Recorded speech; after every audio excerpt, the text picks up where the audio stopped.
It's been 7 years this summer since Britain voted in favour of Brexit.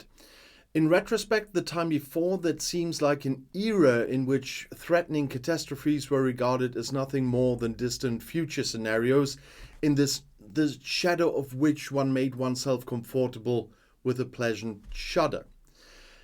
At that time, it still existed the famous keep calm and carry on attitude, the special British stoicism, coupled with an often reckless thirst for adventure.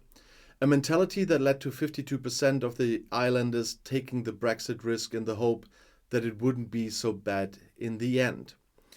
7 years later, Britain's famed perpetual indifference has given way to a deep depression over the state of their country.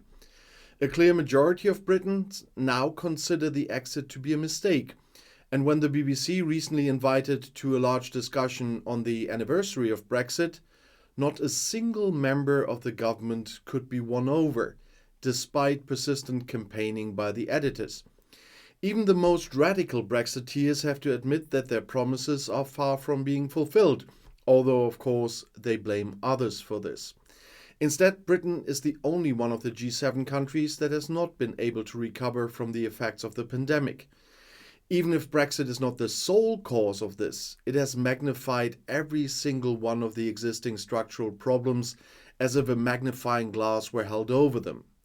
The government's own tax assessment institute assumes that leaving the EU as such will cost the island around 4% of its economic output in the next few years, and the trend is rising.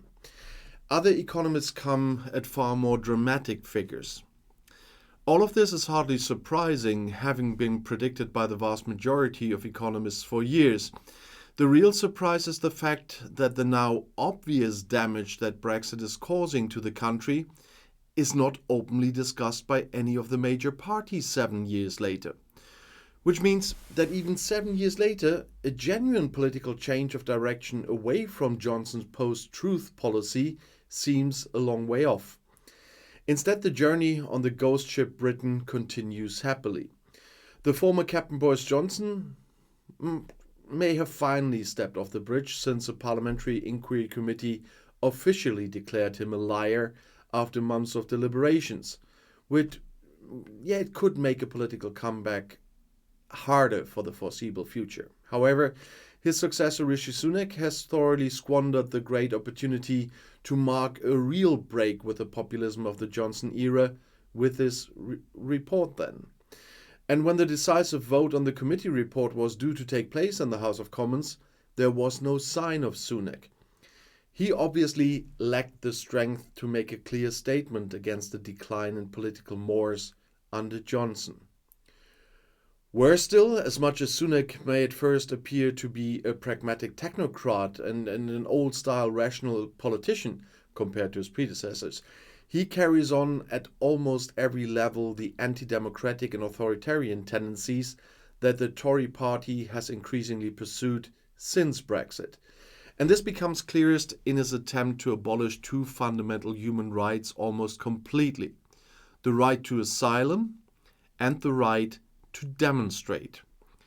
With his Rwanda policy adopted by from Johnson, the so-called illegal migrants who are currently increasingly landing in small boats on the British coast are first to be arrested without any judicial review and then flown to Rwanda, in a country with which Great Britain has a corresponding agreement.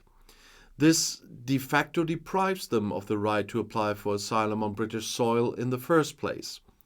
This approach is not compatible with either the Geneva Refugee Convention or the principles of the European Convention on Human Rights. Now that the National Appeals Court has rejected the bill as illegal, Sunak indirectly attacked the judges and had his Home Secretary Braverman insult the complaints of the human rights organizations as phony humanitarianism, in the tradition of Johnson, who repeatedly labeled lawyers and judges who he did not like as leftists or activists. The Brexit promises were based on lies and naturally could not be implemented after the exit had actually taken place. What followed in the years that followed that was accordingly an increasing performative politics. Johnson remained in permanent campaign mode, with sweeping headlines and political shadowboxing taking place of the place of actual government work. Instead, as with Brexit itself, problems were created that were not, but which should obscure the real consequences of leaving the EU. And Sunak's Rwanda policy follows exactly this pattern. The approximately 40,000 people who currently land on the island in small boats every year should actually be easy to manage for a country with more than 67 million inhabitants, especially since the island has suffered from a massive labor shortage since the EU exit. And many of these people could integrate, and that would make sense. Instead, the Tories are using the issue through increasingly xenophobic rhetoric to distract from their failed Brexit pledges. The main thing is that the polarizing debate about it continues, and if you have to attack the judiciary as an opponent of the people, that's a price that Sunak, like Johnson, is clearly willing to pay. And in concrete terms, the price for Sunak's political theatre is already at dizzying heights. When the government recently had to submit a report on the Rwanda policy, it revealed that every single refugee who was deported in this way would cost the taxpayer the equivalent of 200,000 euros. This was hardly worth a headline in the most conservative British press, nor was the approximately 1.5 million euros in tax money that Sunak had to pay for the legal disputes at the British courts. What is particularly serious is that the opposition, and that means the Labour Party under Starmer, I talked about this in my live stream already, apparently does not have the courage to seriously counter this dynamic with a good year to go before the next elections, despite good poll numbers. Although Starmer criticizes the fact that the Rwanda policy is not practicable and too expensive, he repeatedly shies away from formulating a clear moral counter-position to the xenophobic attitude of the Sunak government. This not only makes them socially acceptable, but also means that this pseudo-problem that the Tories have turned into a crisis is becoming a real one in the general perception. As Labour enters the heat of the autumn campaign, while Labour's silence on the issue may be a tactical move, it makes itself unassailable on this front, but the country is paying a heavy price for it. Ultimately, the Labour Party is becoming entangled in the rhetoric of illiberal right-wing populism and is becoming the Tories' accomplice. This is also clearly shown when dealing with the so-called Public Order Act passed by the government. This law instructs the police to arrest demonstrators if they are even suspected of disturbing public order. In practice, this means that the right to demonstrate freely in England has been abolished. The premiere took place at the coronation of Charles III and took place when critics of the monarchy were arrested by the police before they had even unpacked their placards. One would think that a party that describes itself as left liberal in the broadest sense should actually vigorously defend the right to public demonstration. Not so the Labour Party. Leading members said they would not repeal the law even if they won the next election. And when the Green Baroness Jenny Jones tabled a motion in the House of Lords against a further tightening of the Public Order Act, the Labour peers were instructed to abstain, after which, of course, the motion failed.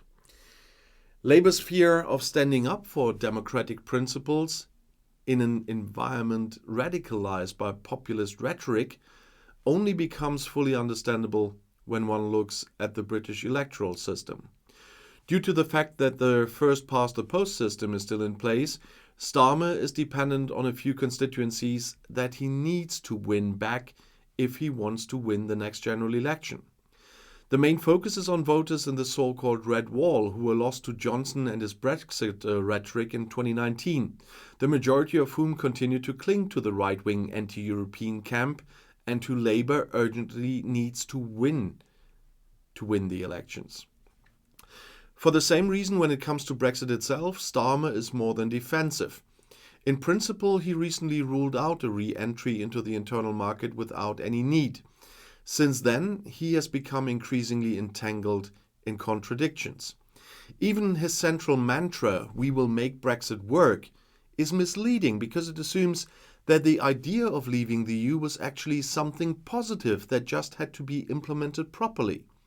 In doing so, Labour is ultimately backing what the Brexiteers on the right fringe of the Tory party continue to claim, blurring the grim reality that Brexit itself was a self-defeating enterprise. Occasionally, this tactic also results in Starmer making outright false statements, so lying. For example, when he was asked in a radio interview some time ago whether the UK economy would not be better off by rejoining the single market, his answer was a resounding no. That's a real lie because, of course, Starmer knows that this is not true.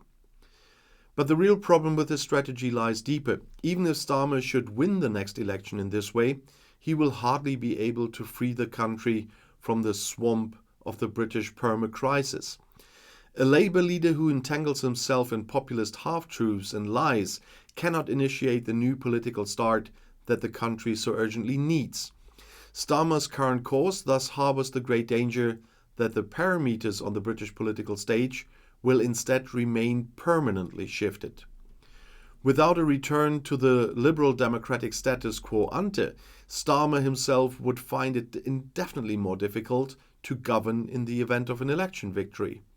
And this is mainly due to the fact that the Tories are likely to move even further to the far right of the political spectrum after an election defeat. A party that has failed to translate the promises of its ideological Brexit dream into reality is left with a radical forward flight. And the current calls from the Tory party for a second referendum on withdrawing from the European Convention on Human Rights, that's a step that only Russia and Belarus have taken so far, already show that this party is quite ready to confront the ideological fanatics in its ranks to deliver even more in the future than has been the case up to now. In addition, the country's catastrophic economic situation can only be improved in the short and medium term by re-entering the domestic market. But Starmer would not have a mandate for this in the foreseeable future due to his defensive Brexit course in the event of an election victory. And so, even if Labour wins the election, the stricken ghost ship Britain is likely to continue drifting aimlessly for a long time to come.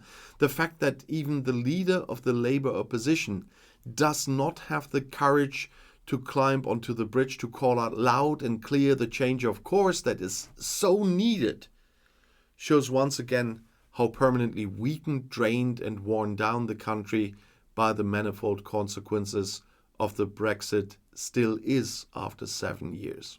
And that is why I'm always so angry at Keir Starmer and the Labour Party in my live streams and in some of my videos. If you want to know more about Brexit or current politics in the UK, the next video is right here in the end screen. I'll see you there. I'll be back.